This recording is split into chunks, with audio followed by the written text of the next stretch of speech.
Hey there, it's Diane Forster, and welcome to I Have Today, the show that inspires, empowers, and educates you through life's transitions. We talk about the art of intentional living here.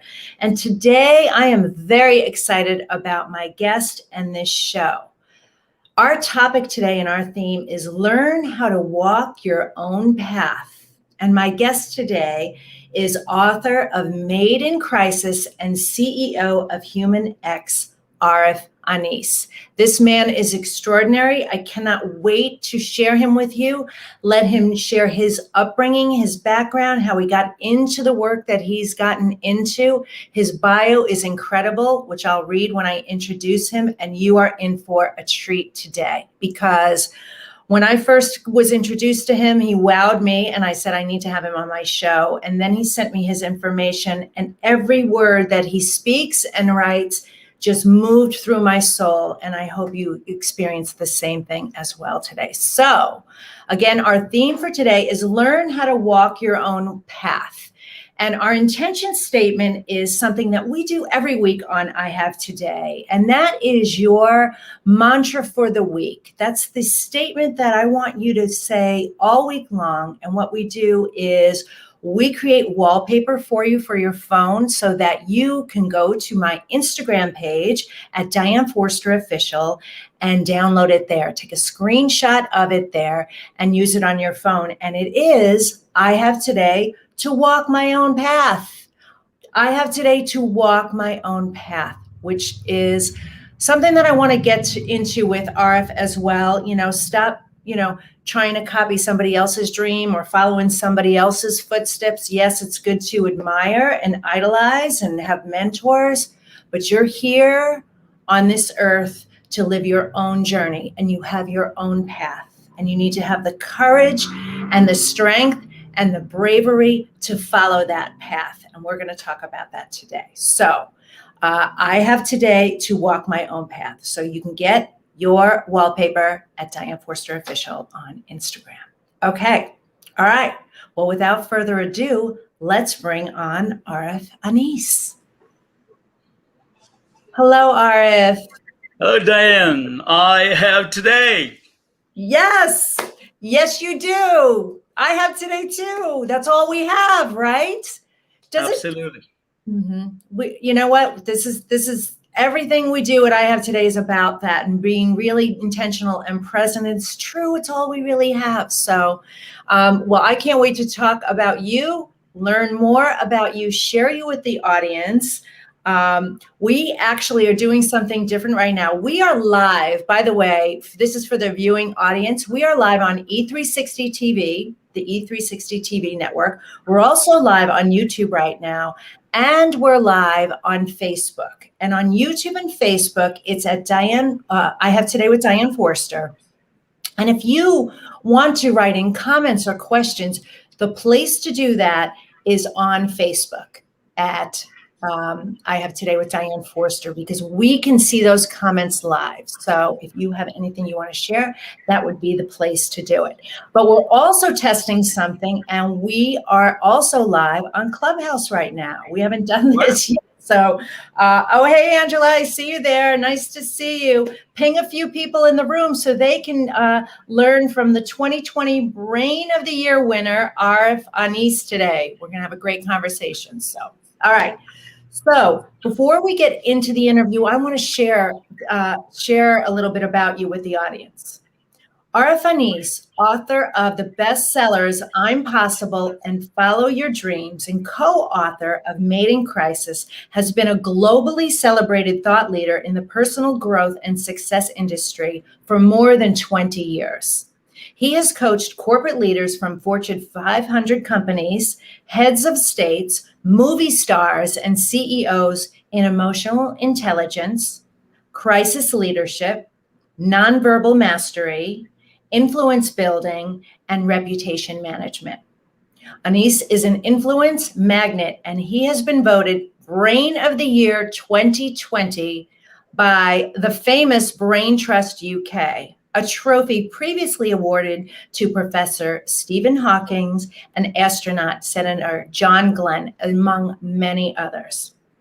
He's an international keynote speaker, and he has shared the stage with global icons in the field of leadership and influence industry, including President Donald Trump, President Bill Clinton, Tony Robbins, and the list goes on and on. Prime ministers, you name it, presidents, and many, many others. He was named the Global Man of the Year in 2019 by Global Man magazine. Power 100 placed him among the 100 most influential trailblazers in Europe in 2018. I mean, your resume is incredible, the work you've done. So fantastic. Well, welcome to I Have Today. So the first thing I'd like to do is we talk about the transition. So what I want to first ask you is if you would share a little bit about, your upbringing and your background and what led you to psychology and then ultimately to personal development.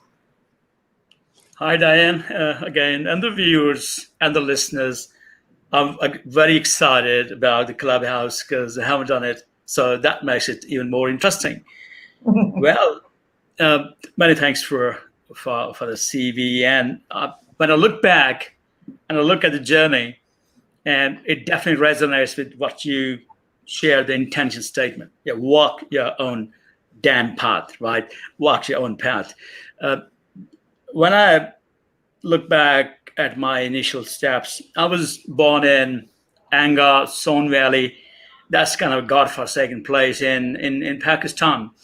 A craggy, mountainous area, and it is far away from civilization.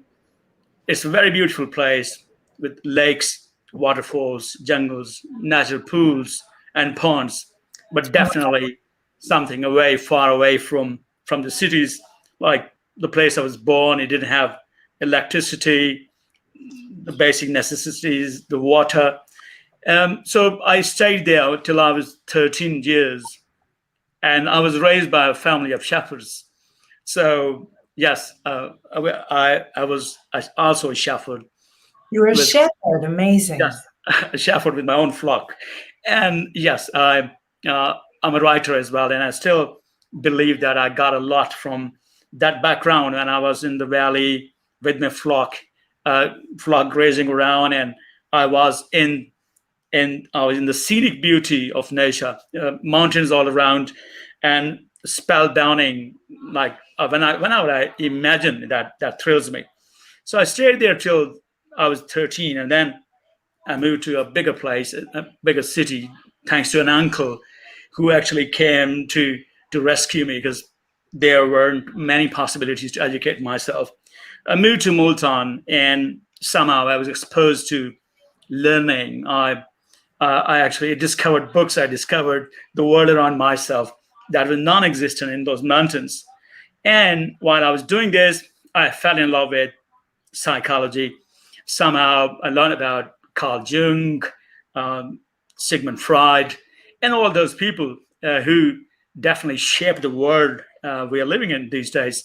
And I was so fascinated about how we can discover about ourselves, how we can get hold of our thoughts, our actions, our imaginations, and how we can actually be what we want to be in a manner that we can construct ourselves. So I was struck by psychology, and I was in that much of awe that when I graduated, I definitely wanted to be a psychologist, and that's how I landed into it.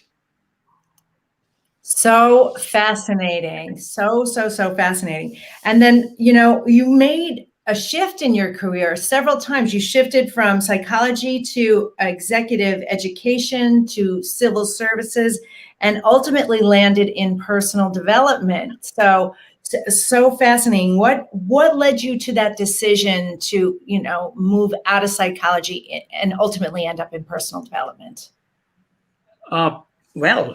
Psychology was my first love. And when I was doing my first job, that was in a rehab center when I graduated.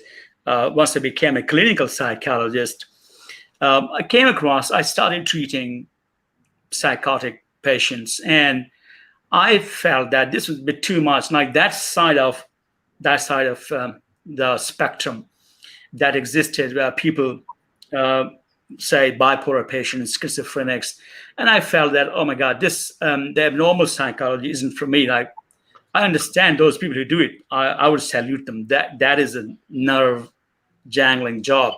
So I thought, all right, I could find myself better in the circumstances where I was coaching people, supporting people, uplifting them, motivating them, exhorting them. And I thought, all right, probably this is something which is much better. So I did change my career a couple of times, but all the time, this one thing stuck to me. There were many people, actually, kind of hundreds of them. I published my first book when I was hardly 20, 21, and that definitely got many followers. And they would say, oh, yes, why don't you do that? And then I finally found out, now this is my path. I got to urge people, motivate them, and help them get the best out of themselves.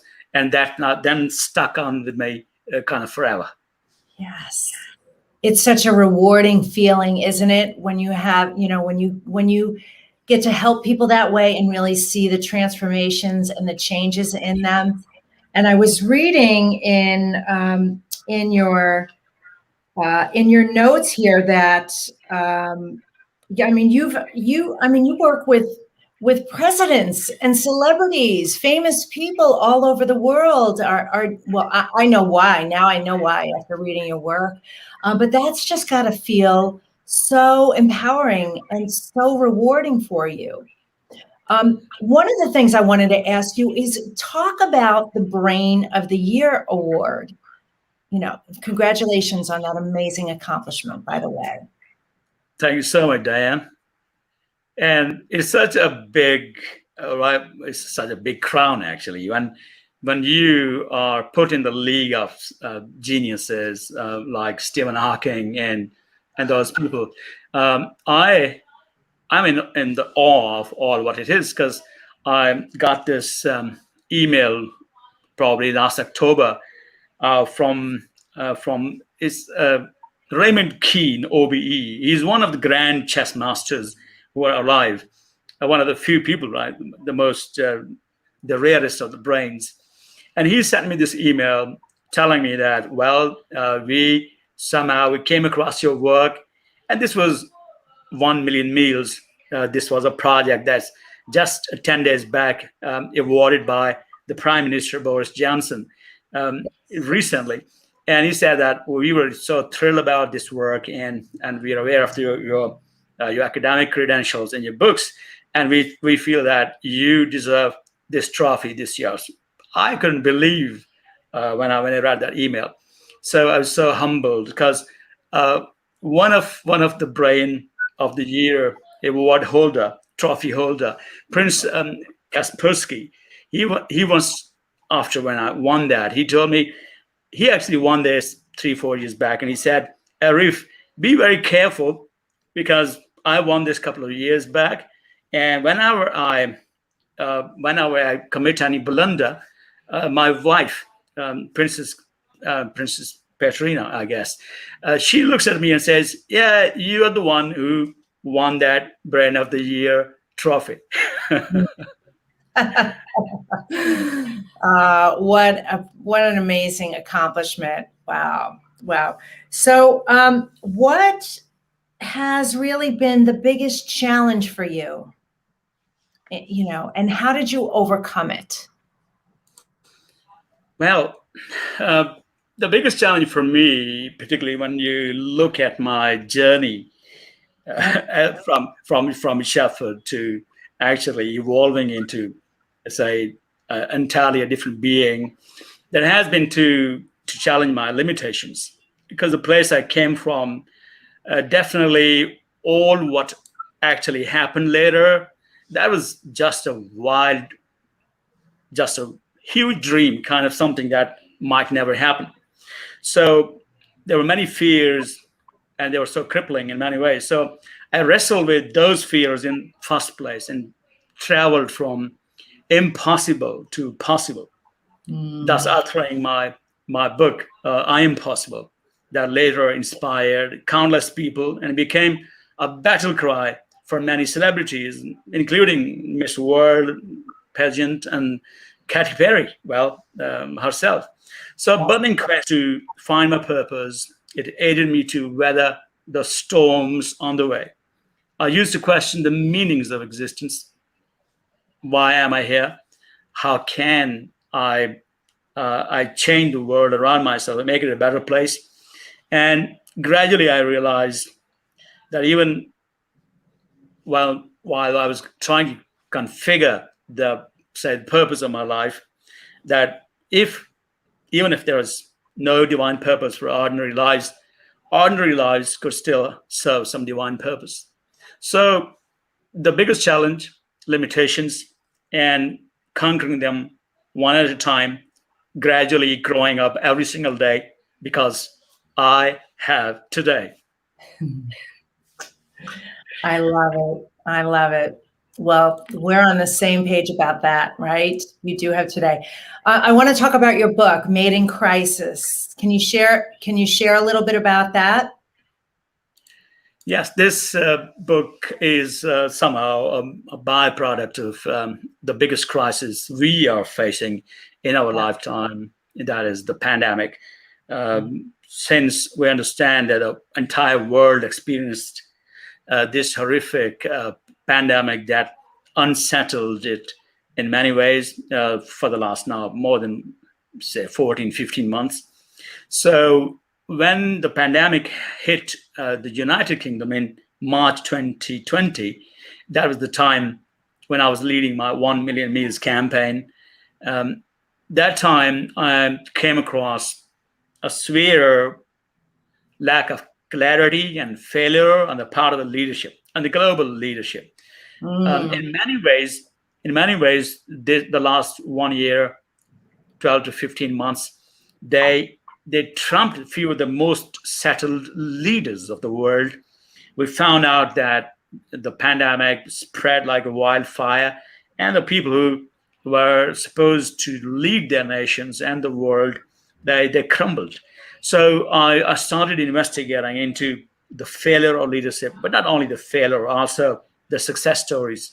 So I interviewed some of the most renowned politicians, chief executives, trying to work out what and how actually we behave in the time of crisis. Because crisis is one of the biggest tests of a leader. If you can't sustain the heat in the time of crisis, then probably whatever that is, that shows that you weren't grounded enough. So this book was born out of that particular crisis. And we actually, along with my co-author, Kaiser, we worked out a framework, which is a price framework, which says that if you have a promise, P for promise, R for risk, and I for innovation, and C for change, and E for empowerment. If you can utilize this framework, you can turn around a crisis into an opportunity. Because as it starts, that crisis, the way it's written in Chinese word, the Chinese language, this also means an opportunity. So a crisis means an opportunity in Mandarin, in Chinese. And that can be turned into an opportunity, provided that we are ready and we can hold that, we can sustain that heat, and we can turn that around. Yes. I think this has been an extraordinary time in our history where this pandemic has touched every single person on the planet, right? Unprecedented. And it's really shown how, leaders really get to, we get to see how leaders respond. We get to see what happens with that. And I know there's been, hey, I live in the U.S. So obviously we've seen what's transpired here and continues to transpire, but, not just on a global level, how then it's affected even on a small level, the local communities and this, the city of San Diego that I live, the state of California that I live in, and how different leaders are responding in different ways. And you're right, a crisis is the opportunity to really see what a leader is made of and how to handle that. So I love your framework, the price framework. I can't wait to read your book. That's so fantastic. So you're quite a leader yourself. Any chance of you running for office someday? Yes, fine. Had I been in the United States, probably yes, the land of opportunity. So, um, but yes, I actually found out, and this question, this particular question, actually, it triggers me to respond to that.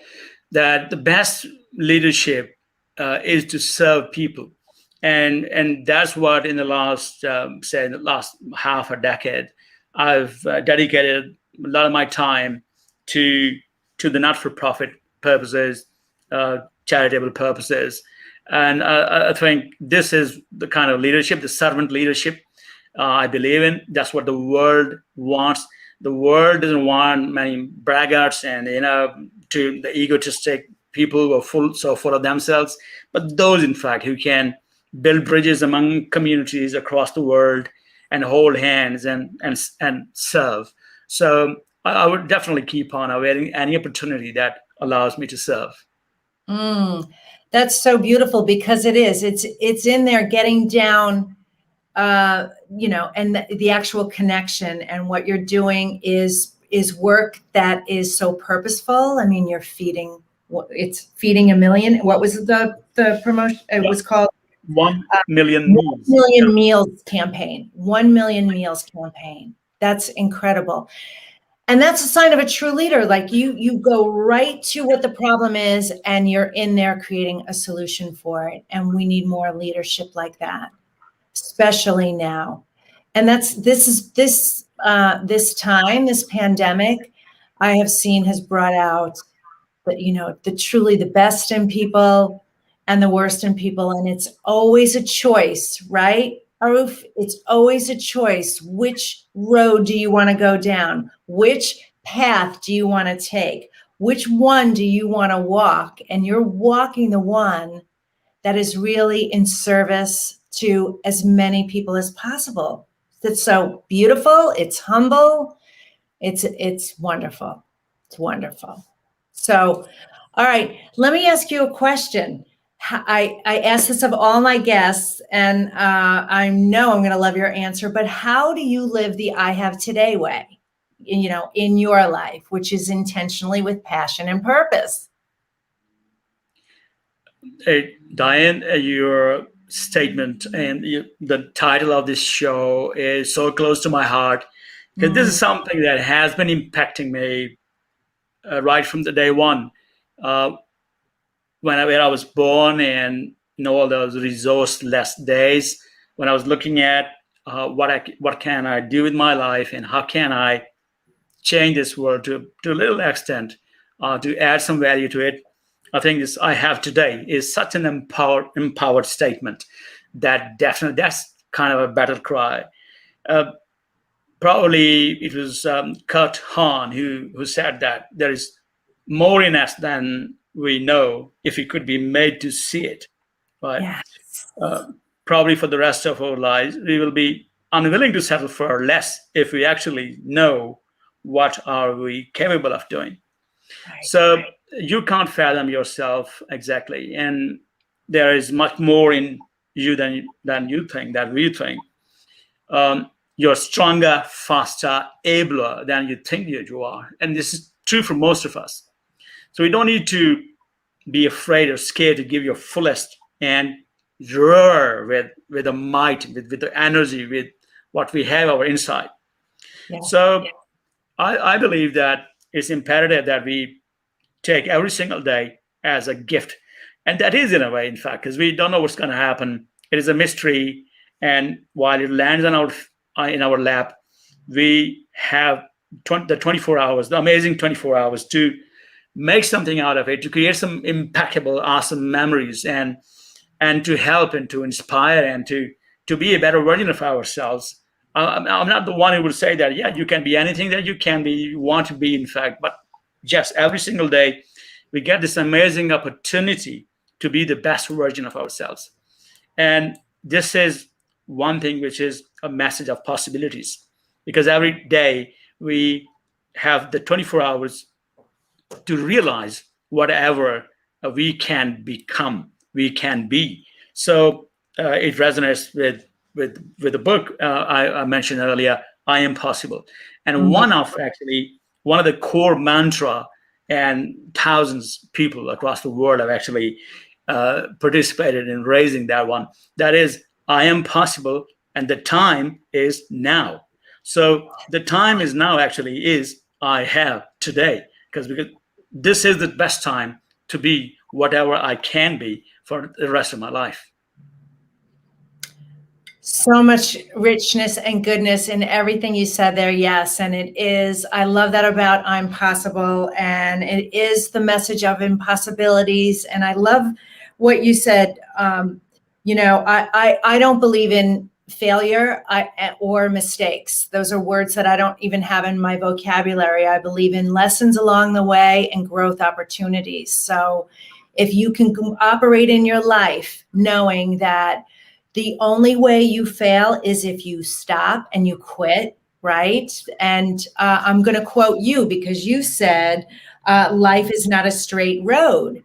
There are bends here and there. However, a bend in the road is not the end of the road. I love that. That's such a quotable. We're going to tweet and, pin that everywhere.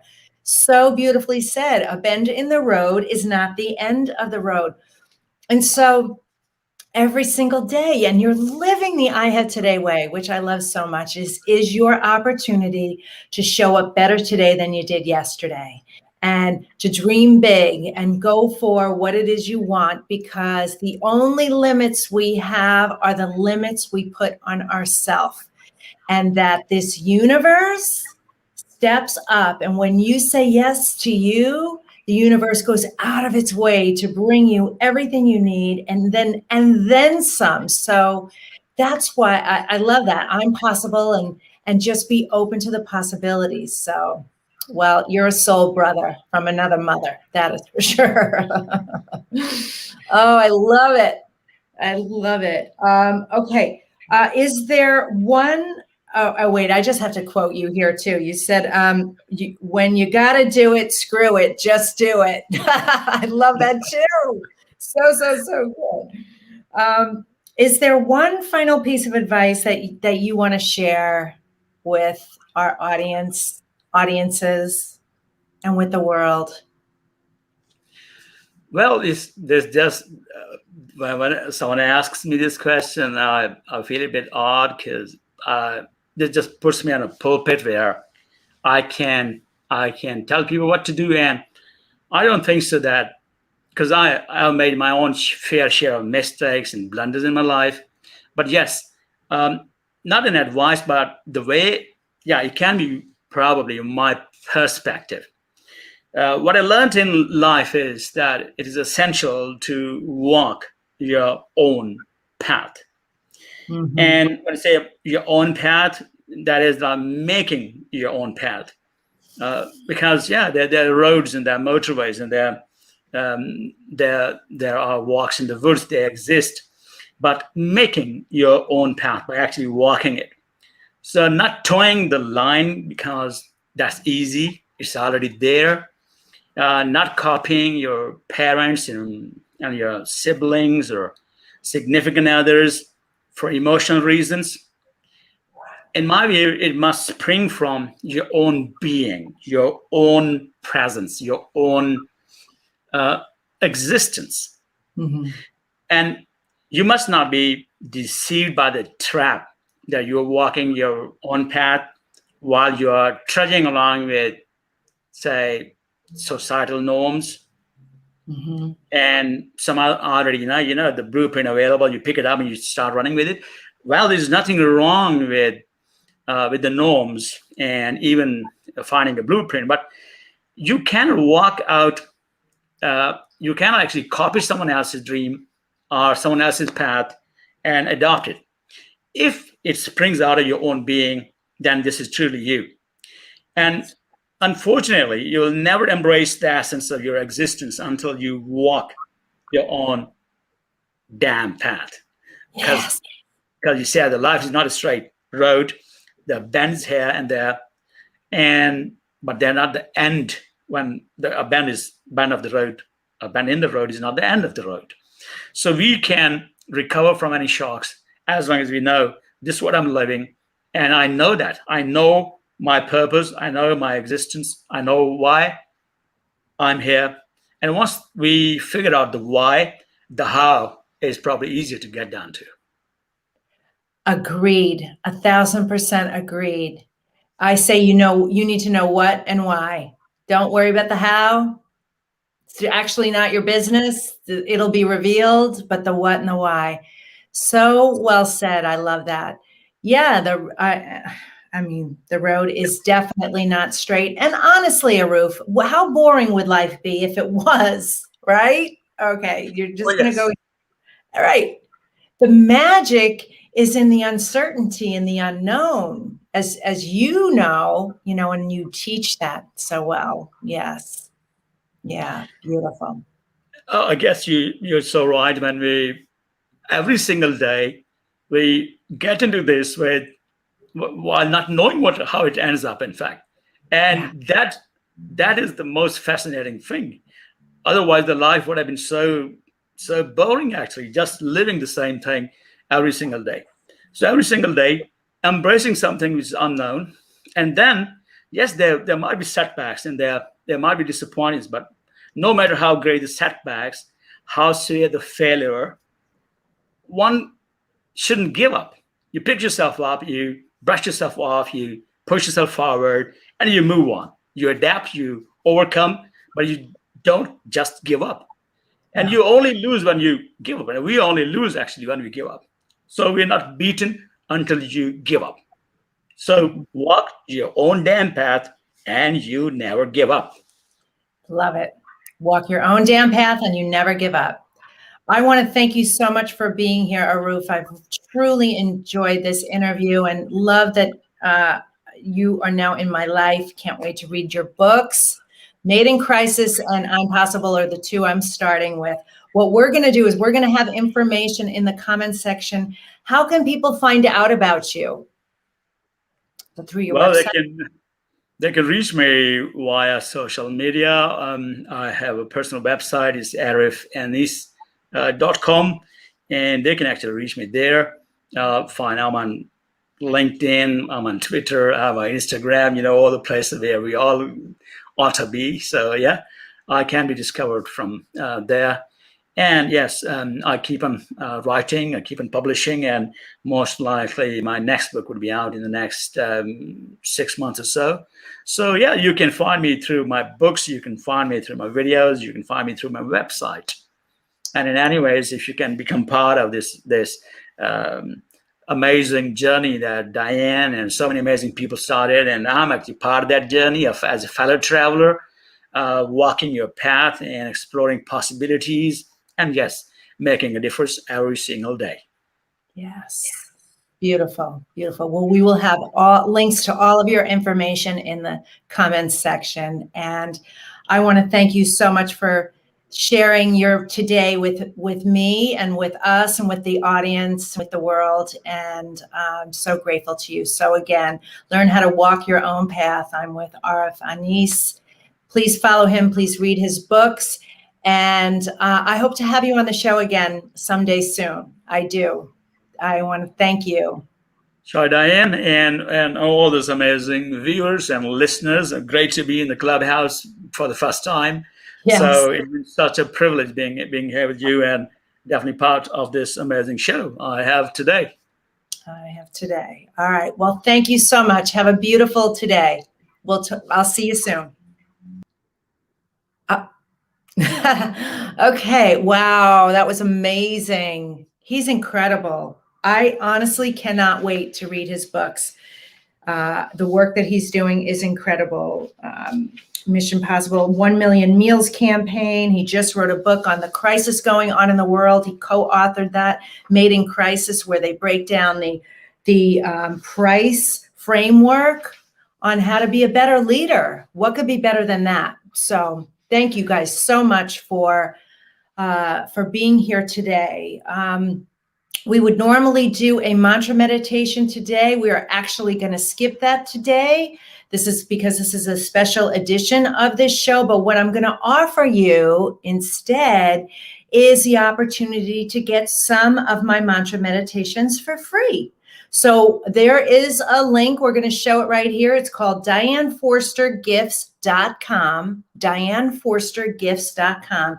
And there I have a money mantra meditation. We have your ideal body mantra meditations. I think a free chapter in my book, the 8 affirmations. There's several free gifts there to help you. They're all mindset tools for you. So go check that out. And of course, follow me on social media at Diane Forster Official. Subscribe to my YouTube channel and join my Facebook page. Both of those are called I Have Today with Diane Forster. You can check out my website, DianeForster.com.